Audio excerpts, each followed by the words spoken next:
What is up, everyone? Max Lin here, and welcome back to my channel. We are on episode number 6 of Themindhere, the series where I update everyone on my project for this channel.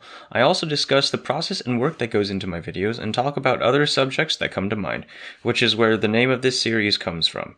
For those of you who are new to my channel, welcome to the community. Right now, I am working on releasing piano versions of songs on about a quarterly basis and these videos bi-weekly. If you're enjoying my content and want to see more, please consider subscribing. The first thing I did in this session was correct the title and artist of the song.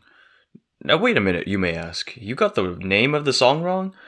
Well, technically, yes. Unfortunately, when I first started this transcription, I didn't pay a close enough attention to the video. The video was uploaded by VBreeze, but the actual artist was in the description, which I didn't check before. I also simplified the title, thinking that the rest of the title was not relevant in this the YouTube video. Of course, that is clearly not the case, so now I have changed that. As sad as it may be, that is a mistake that I had to fix. Now for the actual progress I made. I started by splitting the piece into different sections based on how I felt the song sounded like and how I wanted it to sound like.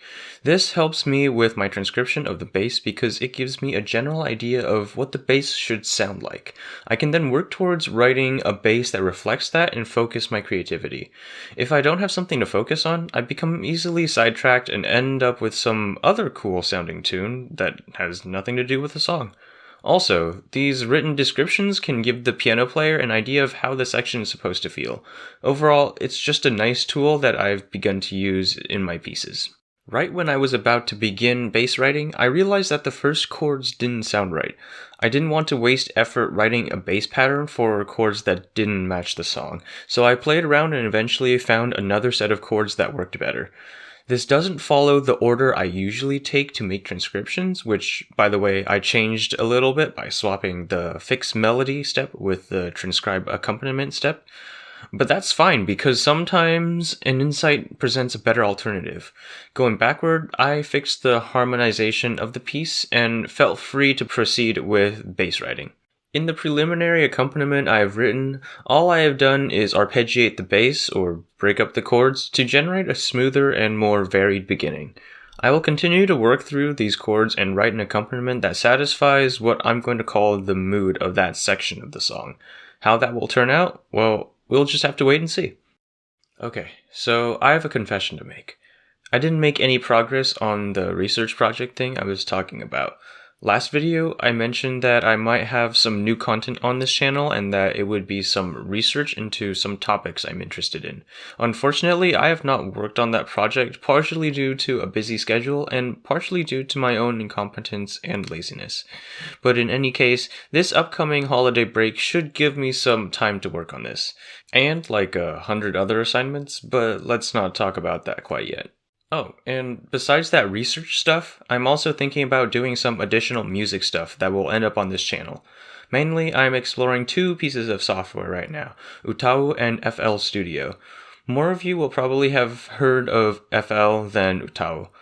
I'll be trying FL to make my transcription videos sound nicer since Musescore's playing sounds a bit robotic, as well as possibly making electronic music. I'm not sure, but I have some plans and hopes for this software. Utau, which I don't expect any of you to know, is a voice synthesizer software, and if you've heard of Vocaloid, it's basically that software but open source. The Vocaloid genre is songs that are synthesized by voice banks from real people. It's a bit of an acquired taste, but I thought I might dabble into it. I might not put up my progress on these since I'm just playing around and learning, but I'll definitely put some of my larger results or experiments on here. So yeah, I've got a lot in mind with expanding this channel. It's actually quite typical of me to have so many things going on all at once, and I've come to believe that I do everything on a project-to-project basis. Almost everything I do, I want to expand it into a full-blown project with some grand end result. It's sort of my way to practice and to show progress for myself. Because I have so many projects, I've needed to manage all of that well. Otherwise, I won't complete any of them. Okay, Story time. So, when I was in 5th, 6th grade, I had this phase where I would write stories in my free time. Back then, that was my preferred form of creative expression. I would have these amazing ideas for new stories one day, so I would create a Google Doc for it, and then another day, I'd have another idea for a different story, so I'd make another doc. And unfortunately, most of these never made it past a few pages. I have a whole folder in my drive called Stories, full of random docs with half-baked stories in them. I did manage to finish a few of those, but to this day that folder stands as a reminder for myself of what starting too many projects can do. So yeah, I gotta be careful and start actually delivering before beginning something else. Anyways, now's the time to show you all my progress on the newest piece I'm transcribing.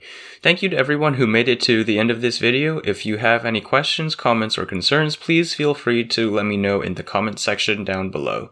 Enjoy the rest of your day, and I will see you in the next video.